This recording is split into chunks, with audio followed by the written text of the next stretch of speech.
Hello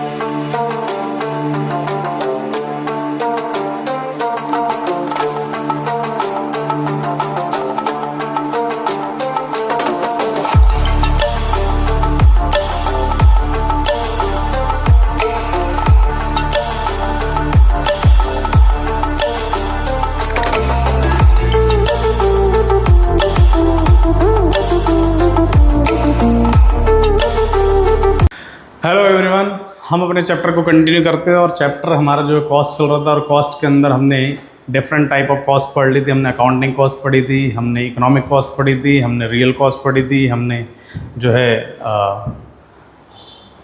direct cost, indirect cost, fix cost, variable cost पढ़ ली थी। तो चलते हैं आगे। अब है हमारे पास next total cost. So guys, total cost है क्या? टोटल कॉस्ट अपने आप में समीशन है किस किस चीज़ का? टोटल फिक्स कॉस्ट का और टोटल वेरिएबल कॉस्ट का, यानी कि TFC प्लस TVC। हमने इनके बारे में ऑलरेडी पढ़ चुके थे। नहीं भी पढ़ा तो एक फटाफट से एक रिकैप दे देता हूँ। टोटल फिक्स कॉस्ट हॉरिजॉन्टल होती थी, याद करो कुछ इस तरह से, और total variable cost inverted S की तरह होती थी। फिक्स कॉस्ट जीरो से शुरू नहीं होती थी, ये जीरो से शुरू होती थी, यहाँ से, याद है? ठीक है। ये पैरेलल होती है एक्स एक्सिस के, ये पैरेलल नहीं होती थी। ये इन्वर्टेड एस की तरह होती थी just because of law of variable proportion. ठीक है, ये हमने पढ़ा था। अब अपन आगे चलते हैं। आगे की कहानी क्या है कि टोटल कॉस्ट उन्हीं दो कॉस्ट का टोटल है, फिक्स कॉस्ट का और वेरिएबल कॉस्ट का। सो आप देखिए कि फिक्स कॉस्ट और वेरिएबल कॉस्ट का अगर टोटल करें तो ये टोटल कॉस्ट है। ठीक है जी। फिक्स कॉस्ट जीरो हो ही नहीं सकती और ये जीरो हो सकती है, तो क्वेश्चन ये आता है क्या ये जीरो होगी या नहीं होगी? तो भाई ये कभी भी नहीं होगी जीरो, क्योंकि इसमें हमेशा फिक्स कॉस्ट एडिशन रहेगा। जैसे आप कहीं पर भी कर लो, फिक्स कॉस्ट, वेरिएबल कॉस्ट और टोटल कॉस्ट। 0 पर 5 तो ये 5 रहेगा, 1 पर 10 तो ये 1, ये 10, ये 11 हो जाएगा। ये 2 नहीं, फिक्स तो फिक्स है ना, ये 10 रख देते हैं, ये 10 तो ये हो जाएगा 20, और ये 10 रहेगा और ये 15 रहेगा तो ये 25 हो जाएगा। फिर ये 10 रहेगा, ये 20 रहेगा तो ये मान लो 30 हो गया। तो फिक्स ही है, और ये 0 ये यहाँ पर हो गया। थोड़ा सा चेंजेस है, फिर से एक बार समझ लें, कोई कन्फ्यूज़न नहीं चाहिए भाई। फिक्स कॉस्ट तो एग्जिस्ट करती है, वेरिएबल कॉस्ट चेंज होती है प्रोडक्शन से, और टोटल कॉस्ट इन दोनों का समीशन है। तो ये 10 है अगर फिक्स कॉस्ट, तो वेरिएबल कॉस्ट यहाँ पर यूनिट्स और डाल देते हैं, इसलिए कन्फ्यूज़न, 0 यूनिट्स पर। तो वेरिएबल कॉस्ट 0 हो जाएगी, टोटल कॉस्ट 10 रहेगी।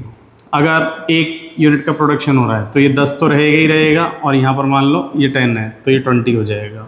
ये 2 यूनिट पर ये 10 तो रहेगा ही रहेगा, और ये मान लो 20 है तो ये 30 हो जाएगा। ये 3 पर 10 प्लस 30 इज इक्वल टू 40। इस तरह से होता रहेगा।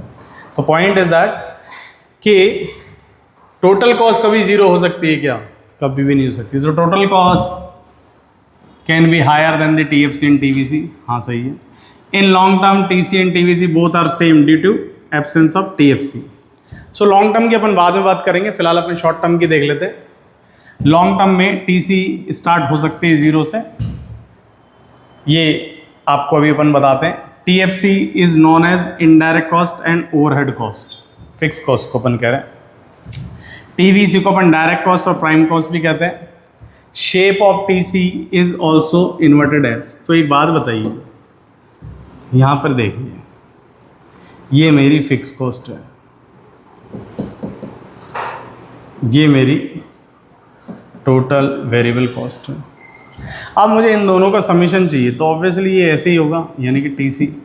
तो ये इन दोनों से एक तो ज़्यादा होएगी, कभी 0 से स्टार्ट नहीं होएगी, और ये इन्वर्टेड एस की तरह होगी। ये तो अगर सेम है तो इसका जो फ्लो है वेरिएबल कॉस्ट का, वही तो फ्लो TC में आएगा।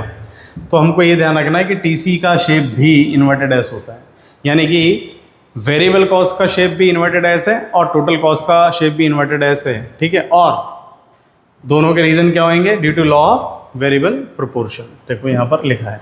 सो TC is equal to TVC plus TFC, ये हमने आपको लिखा है। क्वेश्चन ये है कि लॉन्ग टर्म में total cost and variable cost same होती है। क्यों? क्योंकि लॉन्ग टर्म में फिक्स कॉस्ट होती नहीं है।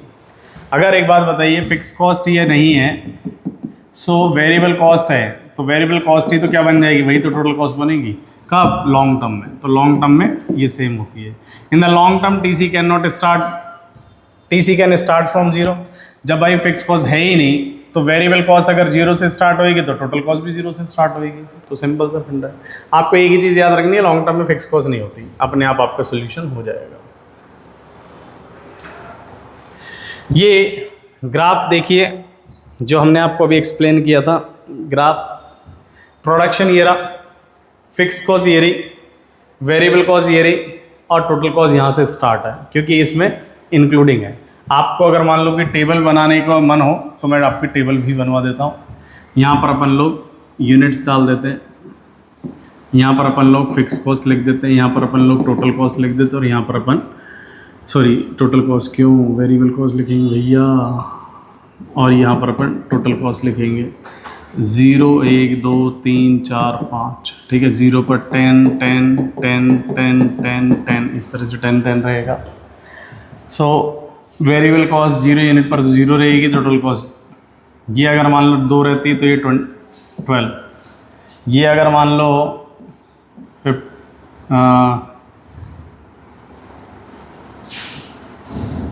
ये अगर मान लो 5 रहती है तो ये हो जाएगा 15, ये अगर 10 रहती है तो ये हो जाएगा 20, ये अगर मान लो 12 होती है तो ये हो जाएगा 22, ये अगर मान लो 13 हो जाती है तो ये हो जाएगा 23। सो आपको ये चीज़ समझनी पड़ेगी।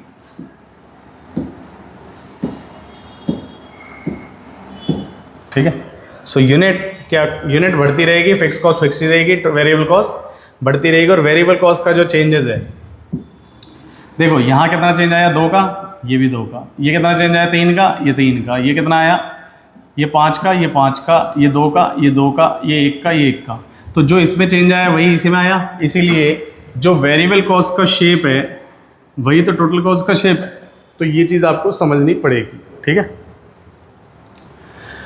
बहुत ही इंपॉर्टेंट टॉपिक है, बहुत इंपॉर्टेंट चैप्टर है, बहुत सारे न्यूमेरिकल्स आते हैं, बहुत सारे लोग कंफ्यूज हो जाते हैं। तो आप इसके ज़्यादा से ज़्यादा क्वेश्चंस करना, और कोई भी डाउट आए कमेंट में डाल के भेजना, हम लोग आपके ट्राई करेंगे कि सॉल्व हो जाए और होगा। बहुत सारे बच्चों के 100 आउट ऑफ 100 आए हैं हमारे यहाँ से बोर्ड में, और फाउंडेशन में आज तक एक भी बच्चा इकोनॉमिक्स में फेल नहीं हुआ है हमारा।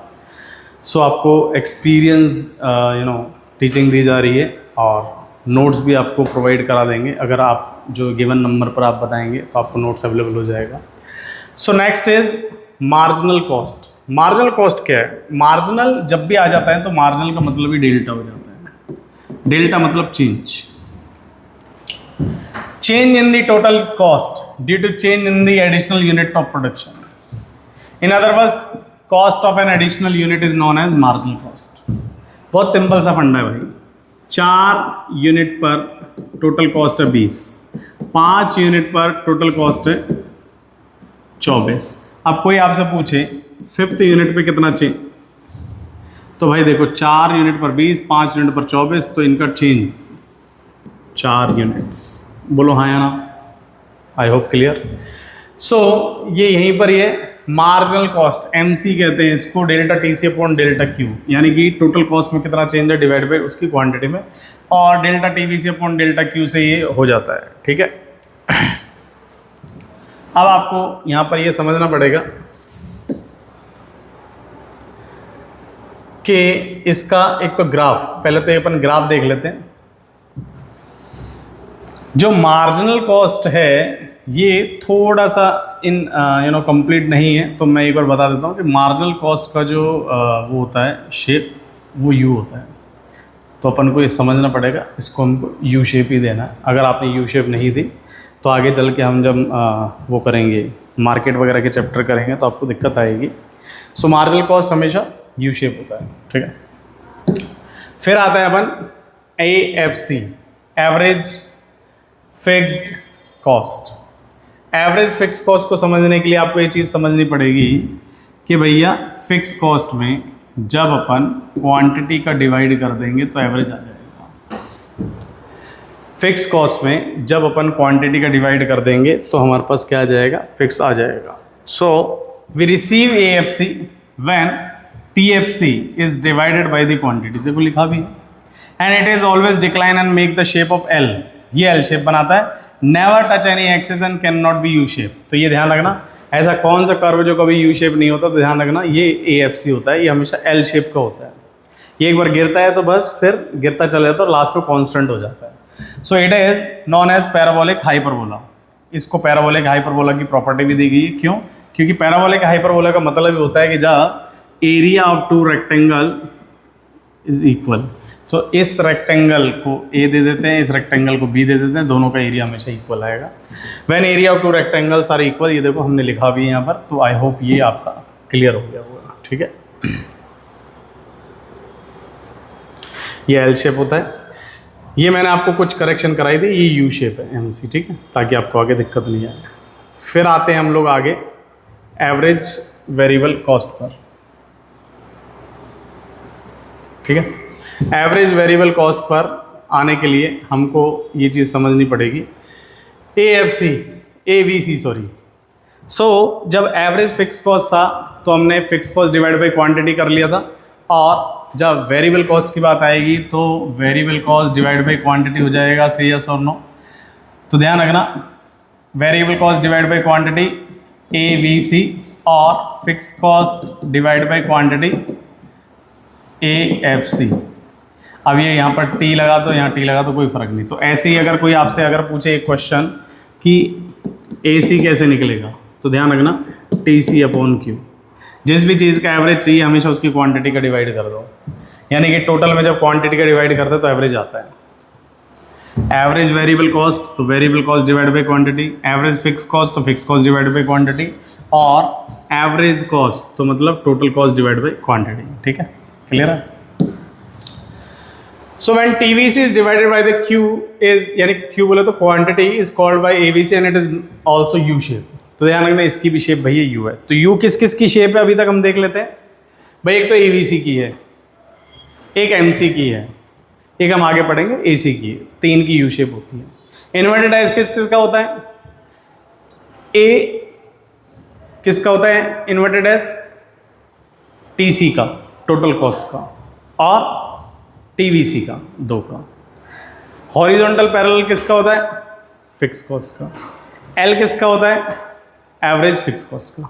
ठीक है, so it is known as per unit variable cost. AVC is also known as shut down point. ये सबसे की पॉइंट है इसका. पूछ लेता है कई बार कि शट डाउन पॉइंट कौन सा होता है. तो भैया ध्यान रखना, एक फर्म का शट डाउन पॉइंट होता है कौन सा? AVC. अगर एक फर्म को एवरेज वेरिएबल कॉस्ट नहीं मिलेगी तो फर्म उसको बंद कर देती है. तो ये आपका क्वेश्चन बन सकता है. And it is the minimum cost which a firm require to run a business. For any firm do not receive the AVC then they close the business. So AVC also the U shape. ठीक है, I hope clear है आपको. और हम आगे चलते हैं, आगे बढ़ाते हैं अपने कारवा को. Average cost. एवरेज कॉस्ट क्या है? Summation of AVC. ध्यान रखें, summation of AVC plus AFC. तो AVC और AFC को टोटल कर देंगे तो AC आ जाएगा, और या फिर TC अपॉन Q कर देंगे जब भी AC आ जाएगा. बात तो एक ही है. क्यों है ऐसी बात? इस चीज को आपको समझना पड़ेगा कि भाई देखो जरा, AFC कैसे आता था? TFC अपॉन Q से. AVC कैसे आता था? TVC अपॉन Q से. तो याद करो, TFC और TVC खुद क्या होता है? TC होता था. तो TC अपॉन Q से AC आ जाएगा कि नहीं आ जाएगा? हाँ. सो ये ऐसे कर सकते हैं. ठीक है, अब देखो जरा, AFC L shape, AVC U shape, AC U shape. तो ये इन दोनों से ऊपर रहेगा. ठीक है, होप क्लियर. फिर आते हैं अपन relationship between MC and AC पर. MC और AC के बीच में रिलेशनशिप कैसा होता है. ठीक है, सो MC और AC के रिलेशनशिप को समझने के लिए पहले थोड़ा सा अच्छे से आप दोनों के ग्राफिंग समझ लो कि भाई दोनों ही U शेप के होते हैं, MC भी और AC भी. ठीक है भाई, फिर आपको ये ध्यान रखना, जब दोनों गिरेंगे तो MC तेज गिरता है। देखो ये यहाँ पर दोनों गिर रहे हैं तो MC तेजी से गिर रहा है, और जब ये दोनों उठ रहे हैं तो MC तेजी से उठ रहा है। सो MC is faster than AC, ये चीज़ आपको याद रखनी पड़ेगी। MC हमेशा AC को उसके बॉटम से काटेगा। MC cut the AC from its bottom side, and next MC always remains left side of the AC, यानी कि MC AC के हमेशा लेफ्ट साइड पे रहेगा। सो गाइज ये रिलेशनशिप भी 1 या 2 मार्क्स में आ जाते हैं, इनका MCQ में कोई क्वेश्चन बन जाता है। फिर आते हैं production in long term. Long term में कोई फिक्स कॉस्ट नहीं होती, वेरिएबल कॉस्ट कोई होगी, तो वेरिएबल कॉस्ट को हम टोटल कॉस्ट कहेंगे, और लॉन्ग टर्म में टोटल कॉस्ट जो 0 से स्टार्ट होती है। लॉन्ग टर्म में 2 टाइप की कॉस्ट होती है, LMC और LAC। तो ये हम पढ़ रहे हैं अभी। LAC क्या होती है? Long term average cost. तो it is known as planning curve, पहली चीज़ तो ये सबसे काम की चीज़ है। इसके नाम पूछ लेते हैं कि प्लानिंग कर्व कौन सा होता है, तो भैया प्लानिंग कर्व LAC होता है। फिर कई बार पूछ लेता है कि कौन सा कर्व जो है एनवलप कर्व होता है, तो भाई एनवलप कर्व भी यही होता है। कौन सा कर्व जो कवर्ड कर्व होता है, कर्व, तो भाई कर्व वाला भी यही होता है। A curve which has been made with the help of small SAC, यानी कि बहुत सारे छोटे छोटे SAC से मिलकर बनता है। SAC कैसा होता है याद करो, U शेप, लेकिन अब ये बहुत सारा हो जाएगा, यानी मल्टीपल SAC बन जाएंगे। So each SAC represent the plant size, यहाँ पर प्लांट साइज बताएगा। And in the long term producer select the production level. तो जैसे जैसे प्रोड्यूसर अपने प्रोडक्शन लेवल को समझेगा, यानी कि अगर उसको मान लो 1000 यूनिट पे जाना है तो प्लांट 1, 2000 यूनिट पे जाना है तो प्लांट 2, 3000 यूनिट पे जाना है तो प्लांट 3, 4000 पे plant 4। So shape of LAC is known as U shape but it a bit flat. तो फ्लैट रहेगी LAC की, ठीक है। Initially cost decline due to economy of skill. तो पूछेगा कि भाई ये क्यों होता है, तो इकोनॉमी ऑफ स्किल से, और बाद में ये कॉस्ट अपने लोवेस्ट पॉइंट पर आ जाती है, जिसको अपन ऑप्टिमम यूटिलाइजेशन ऑफ रिसोर्सेज कहते हैं, और after that cost increase due to diseconomy of skill. तो ये आप एक बार देखें, ज़्यादा बेटर है कि आपको तभी समझ आएगा। ये यहाँ पर आप समझने की कोशिश करना।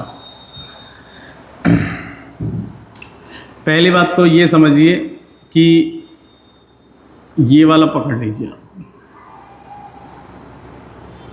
ये LAC है, ठीक है। ये बनाया हुआ है पर थोड़ा सा दूर दूर है।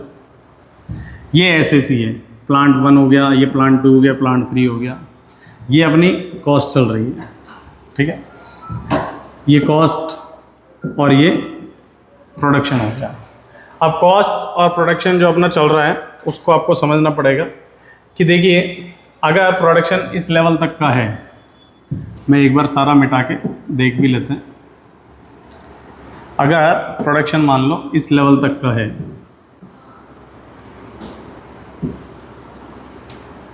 तो हमको प्लांट 1 देखना पड़ेगा, कॉस्ट इतनी रहेगी। अगर प्रोडक्शन लेवल बढ़ गया है तो हम प्लांट 2 पर जाएंगे और मेरी कॉस्ट ऑलमोस्ट कम रहेगी। फिर उससे बढ़ाकर मैंने कॉस्ट यहाँ पर बढ़ा दी, मतलब क्वांटिटी बढ़ा दी, तो मेरी कॉस्ट थोड़ी सी बढ़ जाएगी। सो इनिशियल लेवल पर जो कॉस्ट कम होती है वो internal and external economy of scale से होती है। इकोनॉमी ऑफ स्केल मतलब आपको बेनिफिट्स होते हैं कंपनी को, इंटरनल भी और एक्सटर्नल भी। जब ये कॉस्ट नीचे से ऊपर जाती है तो इंटरनल और एक्सटर्नल इकोनॉमी ऑफ स्केल की वजह से जाती है। बस ये ध्यान रखना, ये जो प्लांट साइज है ना, ये इससे कनेक्ट होते हैं, ये एक्चुअल में ऐसा बनता है।